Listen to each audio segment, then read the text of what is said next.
¿Escuchas bien vos? Ahí los escucho perfecto, sí, ahora sí, perfecto. Perfecto. ¿Cómo están? Bien, menos mal. Bien, bueno, nos comentabas, ¿no? Esto de un mensaje para el Poder Judicial, ¿no? Los fallos de la Corte. Sí, sin dudas, porque que se exprese la cabeza del Poder Judicial y de esta manera, como lo hizo inmediatamente después del triunfo electoral de La Libertad Avanza, es un mensaje para los tribunales inferiores. Emitió fallos directamente 2 días después de la victoria electoral, ¿no? Del oficialismo. Se reúnen los martes o los jueves, según la semana, generalmente los martes, la reunión de acuerdo es cuando se reúnen los ministros cortesanos y firman distintos fallos. Ahora, la Corte no tiene plazos para expedirse sobre cada uno de los casos que aborda, y acá tomó una decisión, claramente una decisión política, esa es mi interpretación, sin dudas, que reducen o van directamente para favorecer al presidente Javier Milei. Son fallos que concretamente los benefició con apellido, había un pedido para que una denuncia que se hizo contra el presidente llegue sin escalas directamente a la Corte por Persaltum, que se rechazó. El martes también hubo casos que se cerraron y que comprometían a los ministros Federico Sturzenegger y Luis Caputo, también incluso al expresidente Mauricio Macri, y a la par, esto es no menor, la Corte allanó el camino para que comience el juicio de Cuadernos, que tiene fecha ahora, el jueves. El jueves arranca un nuevo juicio paradigmático de la persecución judicial que va a tener a Cristina Fernández de Kirchner y a otros 125 imputados en el banquillo de los acusados. Es otra causa más que va a tener a la expresidenta, acusada de un hecho de corrupción en el marco de lo que es un armado, lo que es el caso Cuaderno, es un armado mediático, político y judicial que va a estar vigente bastante tiempo. Estaba consultando abogados que son parte del proceso y me decían que esto va a durar entre 2 y 4 años. Están aquellos que comparan este caso Cuadernos con lo de Vialidad, que coincidió Vialidad con las elecciones de 2019. Acá el paralelismo es con las elecciones de 2027, ¿bien? Uh-huh. Ahora, esto que hizo la Corte al allanar Cuadernos es también agitar la bandera de largada para que este caso de persecución se inicie sin problemas. Podría haber hecho algo para evitarlo si hubiese querido. Es un caso repleto de irregularidades. Y a la par, ¿qué hacen? Todo esto, esto fue el martes siguiente a las elecciones, 48 horas después, el jueves, se decretaron los ministros supremos, pongamos el nombre y apellido, ¿no? Horacio Rosati, Carlos Rosenkrantz y Ricardo Lorenzetti, se aumentaron el sueldo un 2,1%, lo hicieron para todo el Poder Judicial, pero eso también los incluía a ellos. Ahora hablamos de casos que, no sé, por ejemplo, dejaron firme un sobreseimiento a Federico Sturzenegger, actual ministro de Desregulación y Transformación del Estado, en un caso que había iniciado Florencia Kirchner. Por citar un ejemplo, ¿no? Sí. Claramente hubo un blindaje de la Corte que decidió jugar de la manera que lo hizo, después de las elecciones, con el resultado electoral que hubo. Entonces el mensaje para mí es evidente. Franco, el artículo vos lo cerrás de una manera muy clara, donde decís la secuencia de fallos de la Corte tiene un efecto disciplinador con claros ganadores y perdedores. En el caso de Lara San Juan se ve claramente que los perdedores seguimos siendo los argentinos y las argentinas, más allá de haber nombres y apellidos puntuales, pero en el caso de los perdedores siempre seguimos siendo nosotros. Sí, esta es una Corte, ¿no?, que está bastante bien, podemos decir, la forma en que representa el sector económico concentrado, ¿no? Claramente no representa a los trabajadores. No tenemos un ministro cortesano que uno pueda decir está vinculado a los intereses de los trabajadores. Carlos Rosenkrantz está claramente vinculado, ¿no?, a las grandes empresas. Rosati decidió también, ¿no?, jugar vinculado a lo que es la AmCham, el Grupo Clarín. Lo mismo Ricardo Lorenzetti, que es el sobreviviente, ¿no?, de la Corte Néstor Kirchner, pero bueno, claro, porque como decíamos, entre los favorecidos también estuvo Mauricio Macri, ¿no? Porque 48 horas después de las elecciones la Corte también decidió dejar firme el sobreseimiento del expresidente en el caso del espionaje a los familiares de las víctimas del Ara San Juan, ¿no? Con todo lo que eso implica, hablamos de una causa en la que Macri llegó a estar procesado, en pocas causas llegó a estar procesado el expresidente, y acá hablamos de una causa de espionaje ilegal con documentación, con profusa documentación, digo, había informes de inteligencia, fotografías, chats.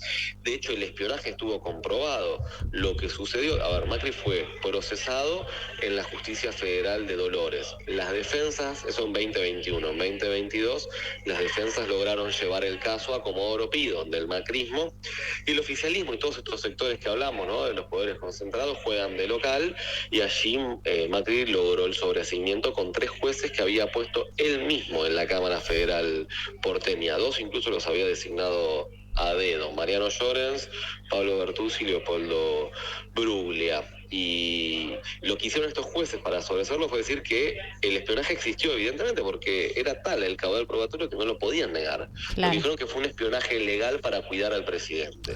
Y eso fue lo que luego se ratificó en casación y también llegó a la Corte. La abogada Valeria Carreras, que representa la querella mayoritaria, pidió que eso se revea y le rechazaron un recurso de queja que presentó como una formalidad. La Corte nunca se adentró en el fondo del asunto y con el rechazo de la formalidad dejó firme el sobreseimiento de todos los involucrados, que era Macri, también integrante de la AFI, ¿no?, de la Agencia Federal de Inteligencia durante el macrismo.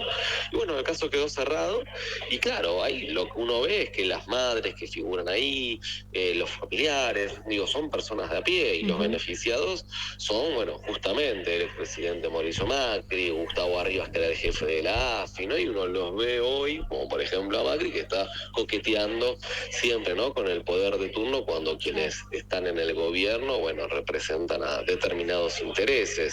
Por eso siempre hay ganadores y perdedores. En este caso creo que son claros, y creo que el inicio para retomar lo que hablábamos antes, del juicio de Cuadernos también es un indicio de lo mismo. Y bueno, por último, para cerrar, también el caso Libra se fue, después de las elecciones, Franco se fue delineando y de alguna manera protegiendo al gobierno nacional. Sí, también hubo novedades respecto a eso. Ahora fue también poquitos días atrás, luego de la victoria electoral de La Libertad Avanza, 3 días después, concretamente, de la victoria de Javier Milei, el juez federal Marcelo Martínez de Giorgi, que es uno de los jueces que actúa en los tribunales federales de Comodoro Pi, rechazó una serie de solicitudes, de requerimientos que habían hecho los querellantes y el Congreso, y que perjudicaban a Javier Milei y a su hermana Karina Milei. Bueno, hicieron un planteo que Martínez de Giorgi rechazó detener a los acusados de ser intermediarios en toda esta criptoestafa. Me refiero a Mauricio Novelli y Manuel Terrones Godoy. Acá uno de los querellantes, Martín Romero, estaba pidiendo su detención en la indagatoria. 2 personas que ingresaban a la Casa Rosada, a la Quinta de Olivos, 2 personas muy cercanas al presidente.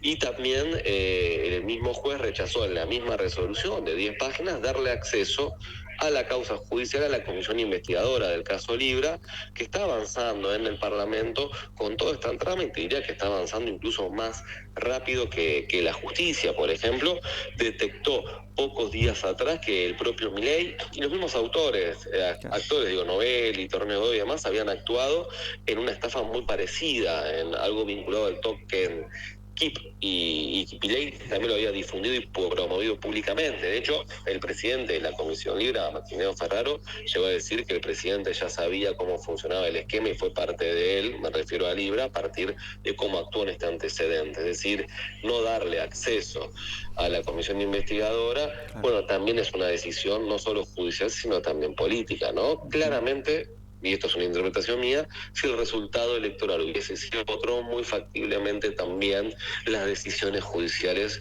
hubiesen sido distintas. Habrá después que ver los grados, pero seguramente hubiesen sido distintas. Franco, bueno, agradecerte por estos minutos. ¿Dónde te escuchamos siempre? Bueno, hablábamos algo del destape, ¿no?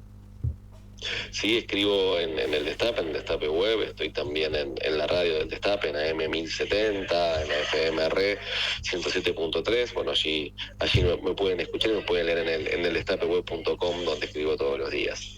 Franco, agradecerte por estos minutos con la radio municipal. No, por favor, gracias a ustedes por contactarme. Abrazo grande. Ahí pasaba Franco Misraji, periodista de investigación, columnista, bueno, como decíamos, en el Destape Web y también en la radio. Editó 2 libros, ¿no? Importantes también, Macri, el año perdido, de Roberto Caballero, y también Radiografía de la corrupción pro, ¿no? Ediciones Planeta. Y conocedor, ¿no? de todo el ambiente de la investigación judicial y cómo se fue alineando todo después de las elecciones, ¿no? Cómo tenían preparado todo. Igual estaba todo como ahí al caer. Sí, no, por eso lo tenían ahí y salió. Sale esto, dale, A o B, listo, sale. Porque se dio prácticamente todo junto. Todos los beneficios los recibieron en la misma semana. Cuando les conviene a algunos. Sí, como bien mencionaba, ¿viste? La Corte no tiene plazos. No. Se despide cuando quiere. Sí, hay causas que tienen años. Y hay otras que entraron ayer y ya salen. Y ya salieron. No, y además el aumento del sueldo, ¿no? Es como... Todos tenemos el sueldo planchado. Y además autorizado por el Ejecutivo, ¿eh? Porque también fue decisión del Poder Judicial con autorización del Ejecutivo. ¿No? Es como una devolución. Una devolución de favores. Claro. Ustedes me sacan esto, te aumento. Es como la paritaria ahí, en vivo. Claro. O sea, ahí arreglan paritaria, sacan un caso y se aumentan el sueldo. Exacto. Y son temas que están un poco alejados de la opinión pública también, ¿no? Por eso está bueno hablarlos más, porque... Creo que si le preguntás a cualquier vecino lo tiene como un poco lejos y no conoce quizás de estos temas que son totalmente trascendentales. O sea, estamos hablando de nada más y nada menos que de la justicia. Exactamente. No, pero además hay gente que, no sé, no conoce. A mí me extraña que la gente no sepa quién es López Murphy. Que yo lo escuchaba hablar con una autoridad moral. Y uno dice, este tipo no duró un mes en el cargo. En 2001. Y la gente no sabe, y viene a dar clases de moral. O de cómo hacer las cosas. O de cómo hacer las cosas. ¿No? O bueno, el mismo Sturzenegger, ¿no? Digo. También. Es vergonzoso. Claro, Bullrich, Caputo. Se repiten. Se repiten los nombres. Por eso, bueno, es importante la información clara, precisa, de los que sabe también y analizar bien, o en este caso, las causas, no lo que se escribe, cómo se redacta, cómo se rechazan, ¿no? Muchas también de estas causas por parte de la Corte Suprema de Justicia. Bueno, llegamos al final de Infocracia, en esta edición... Qué vertiginoso. Sí, fue. Creo que esta y la edición de la Feria del Libro fue igual también. Más o menos, más o menos. Así que bueno. Pero bien, contentos de poder estar. El martes que viene no se pierdan otro programa importantísimo de Infocracia. Así que martes no o miércoles o jueves. Salimos así. De hecho, va volviendo. Vamos a estar. Claro, un lunes podemos salir. Nos llaman y salimos, ¿viste? Claro. Hay un espacio en tal horario. Ahí va Infocracia. Al servicio de la noticia. Exactamente. Así que bueno, ¿no? Un placer como siempre. Igualmente. También. Nos vemos la semana que viene, chicos. En esto que es Infocracia. Chau. Hasta aquí llegamos con Infocracia.